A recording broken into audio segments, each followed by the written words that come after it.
Yeah, I mean, I don't know that I would say that I'm educated enough from a scientific standpoint. I don't ever believe that exclusion is an answer. I just don't. I do think. That answer sounds careful, but careful is exactly what turned this into a firestorm.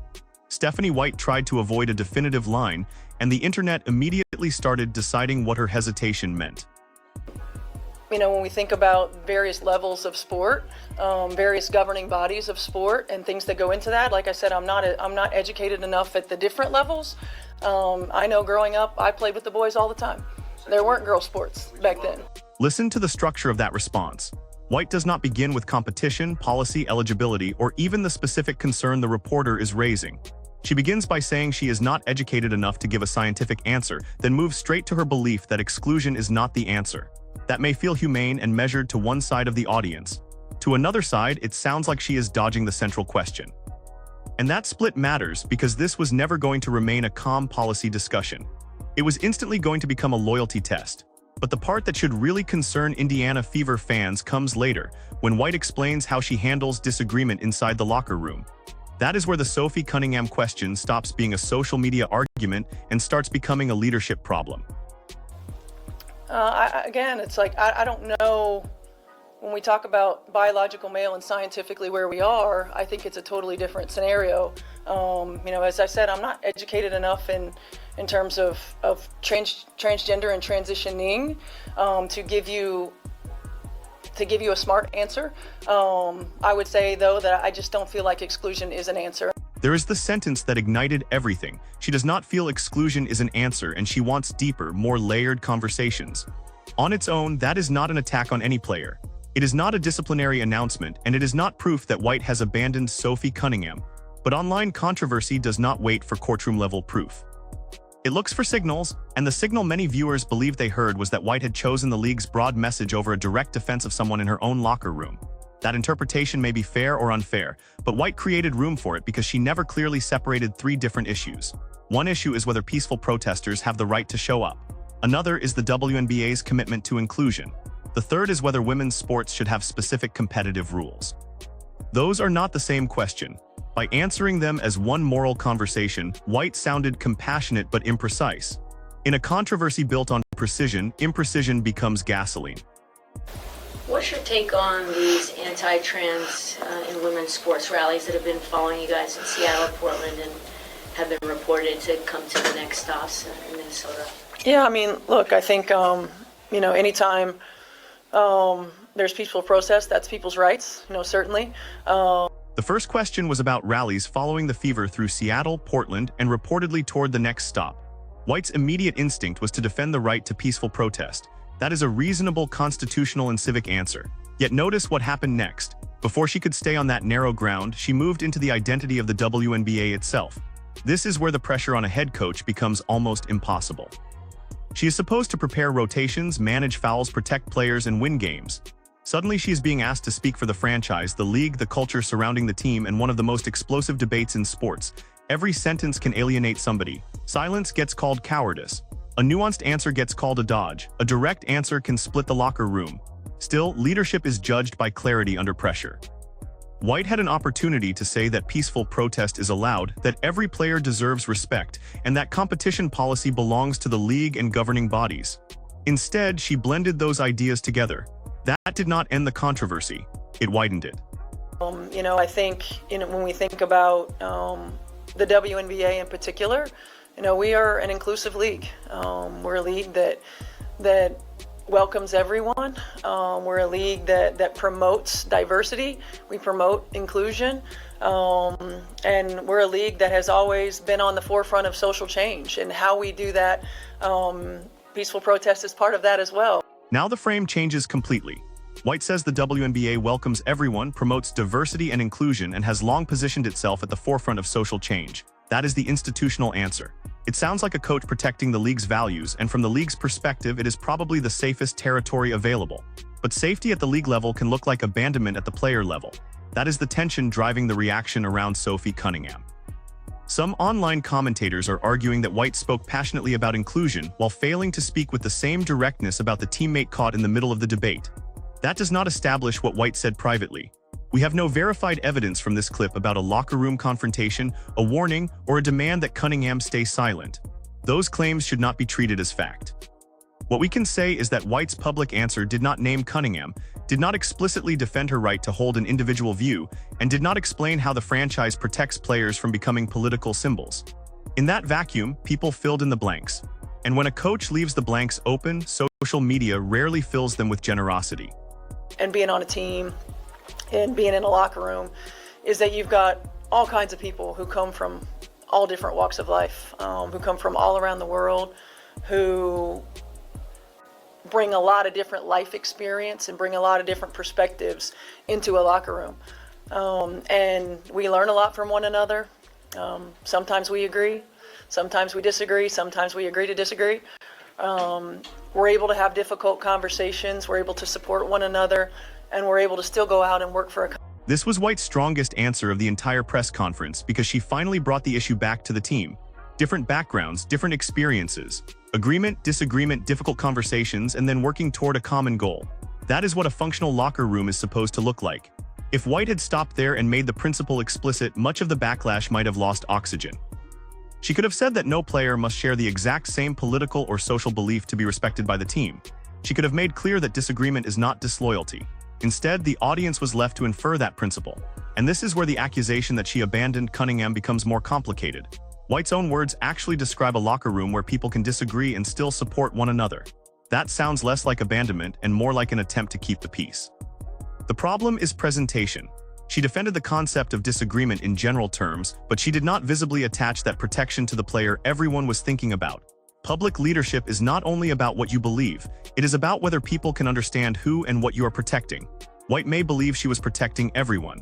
The reaction shows that a large part of the audience did not hear it that way. I think athletics is a leader in that way. We don't all have to believe the same things in order to pull together, in order to support one another. And in that way, I wish that society was a lot more like athletics. And I think that again, it's the most important thing to me is that we take care of our locker room, and as a league and as a human, from a humanity standpoint, that we welcome. This section contains the key to the whole controversy. White says people do not need to believe the same things to pull together and support one another. Then she says the most important thing is taking care of the locker room while welcoming everyone. That is a balancing act, not a declaration of war against Sophie Cunningham, but balancing acts often satisfy nobody. Viewers who wanted an unambiguous defense of women's competitive boundaries heard too much emphasis on inclusion. Viewers who wanted an unambiguous rejection of the rallies heard too much respect for peaceful protest and disagreement. White tried to stand in the middle, and the middle became the most dangerous place on the floor. The real leadership test now is not whether she wins an argument online. It is whether her players believe the same standard applies to all of them. Can one player express support for inclusion without being treated as a threat? Can another raise concerns about competition without being treated as hateful? Can the coaching staff prevent those differences from becoming factions? White says the locker room can do that. The internet is betting that it cannot. And because the Fever brand attracts enormous attention, every facial expression, every substitution, every post-game answer, and every interaction involving Cunningham will now be examined as supposed evidence of a split. From everyone. What is it like, I guess, maybe you're aware, maybe you're not aware, just the Fever brand in general has been connected to things that are not necessarily commensurate with inclusivity. Like, how do you, as an out woman, sort of feel about that? Yeah, I think it's unfortunate. I think it's unfortunate because the brand is being used in a way that I don't think it's the people within the brand that are doing that as much. I think that social media has a big influence on that. Then came an even more loaded question. The reporter said the Fever brand had been connected to things described as inconsistent with inclusivity and asked White, as an openly gay woman, how she felt about it. White called that unfortunate and argued that the people inside the organization were not necessarily the ones creating that association. That distinction matters. A team's brand can be captured by outside groups, fan accounts, political campaigns, critics, and algorithms without the players or staff approving any of it.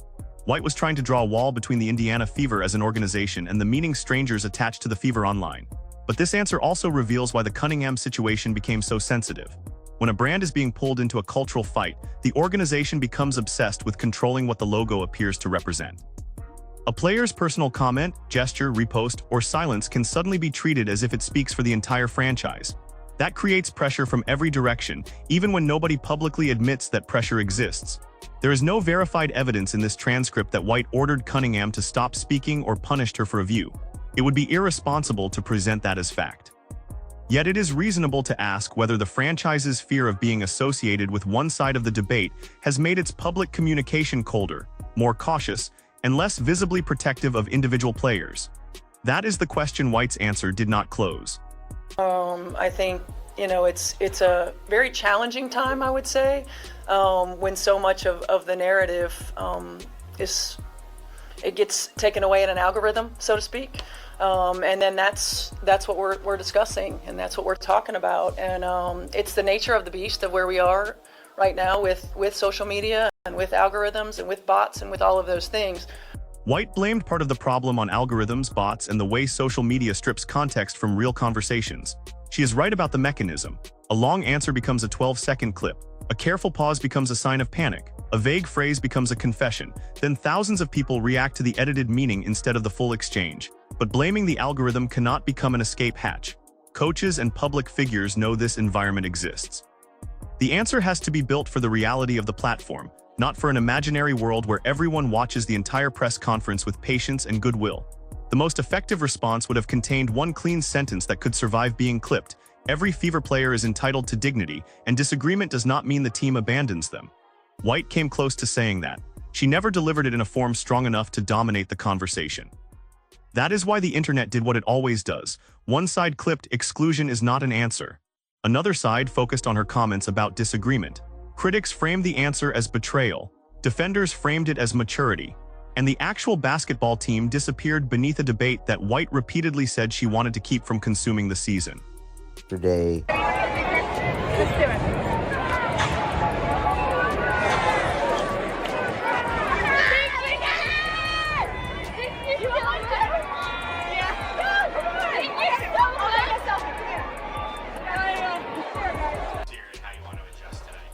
Yeah, I mean, I thought, we were in foul trouble a lot out here.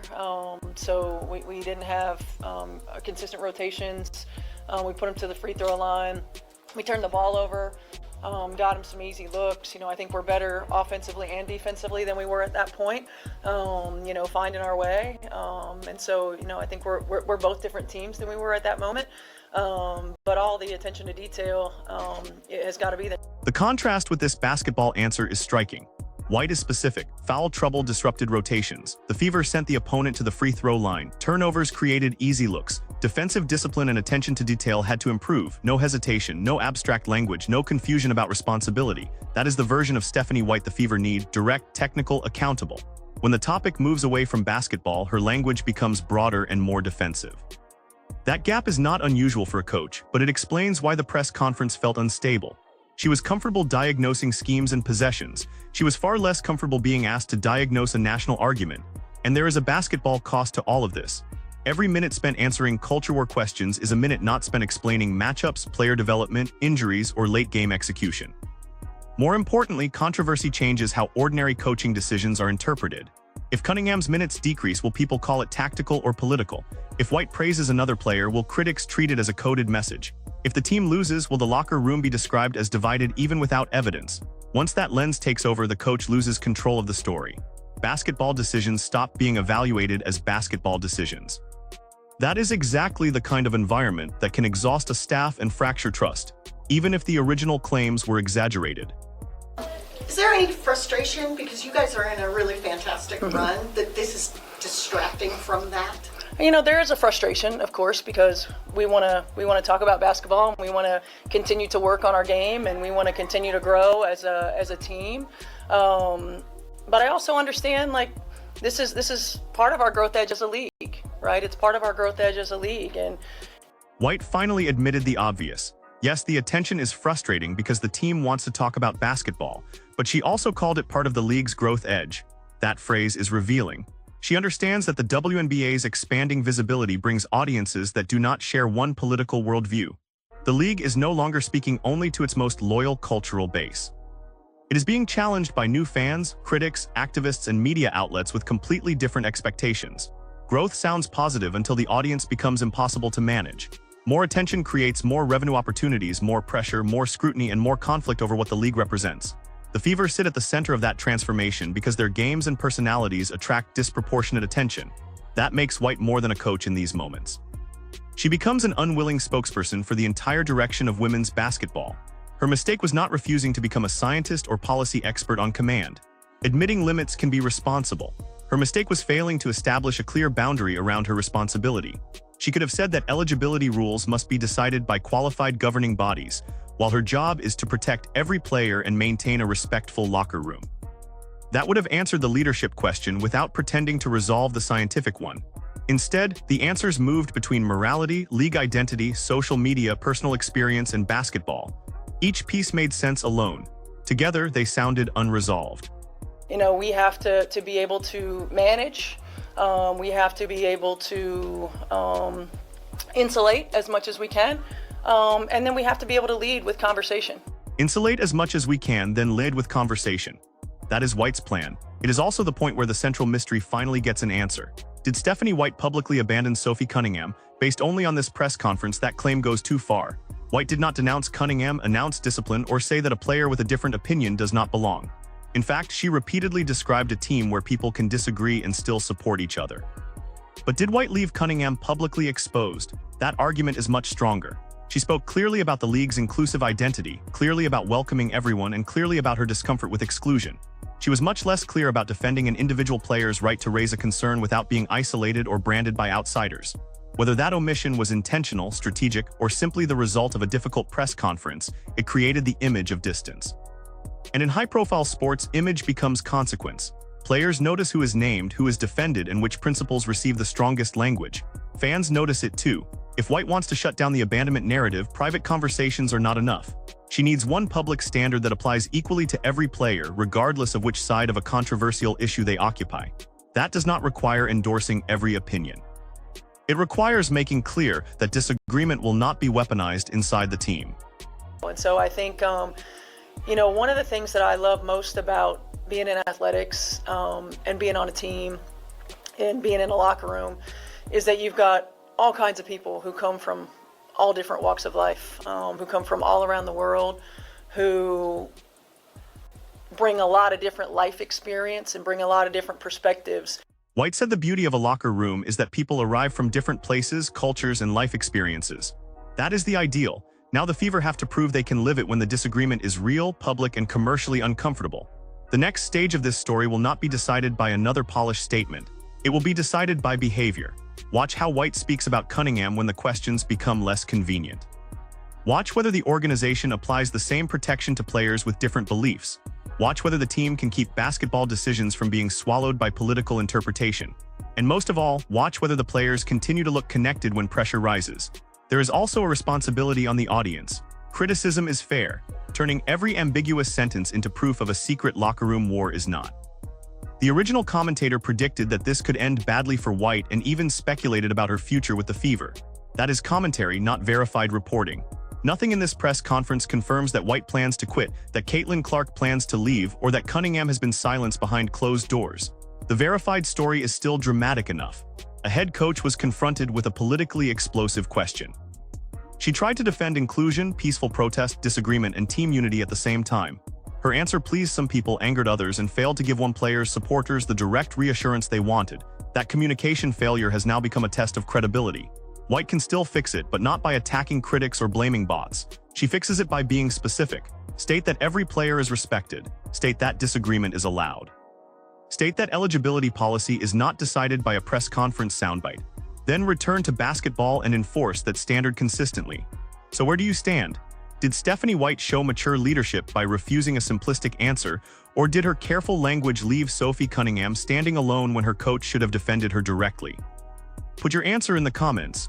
And if you want honest WNBA analysis that separates verified facts from online speculation, like the video and subscribe.